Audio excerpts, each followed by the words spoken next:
We've heard zilch out of the Biden administration because it would be hard for them to explain how we've gotten to this point, especially when their party has run most of the administrations, even the politics within the police forces in the 25 or 30 largest cities.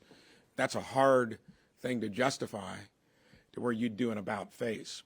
I was up in the region, that's a part of Indiana that's just inside the state near Chicago, 35 police officers over the break, and they wanted to get together, frustrated, because record levels of fentanyl and cocaine are flooding the streets in a place like Indiana.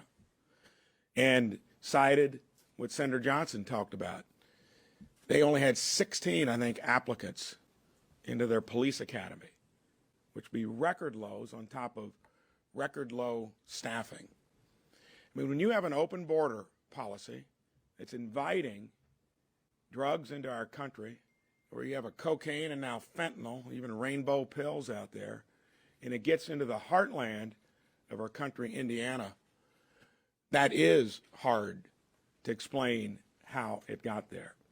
I got the opportunity to interview Merrick Garland maybe 6, 7, 8 months ago, ask him if he was going to pursue with the same enthusiasm the people that broke the law in these cities, burned their own downtowns and their businesses.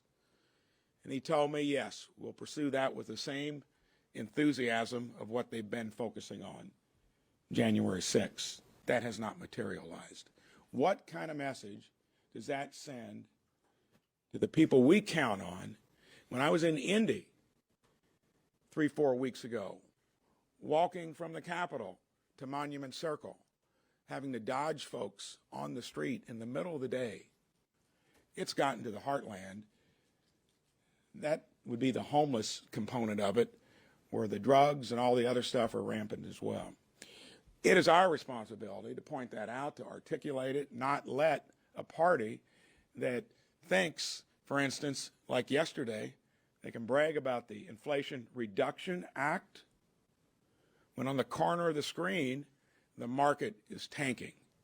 And everything, again, that related to that big issue, they are solely responsible for that. So, thank you for bringing this to the forefront. Crime in our cities, the open border, and the economy that was the strongest economy I can ever remember, and I was a part of it for 37 years pre-COVID. Host of issues that we need to articulate, hold them accountable.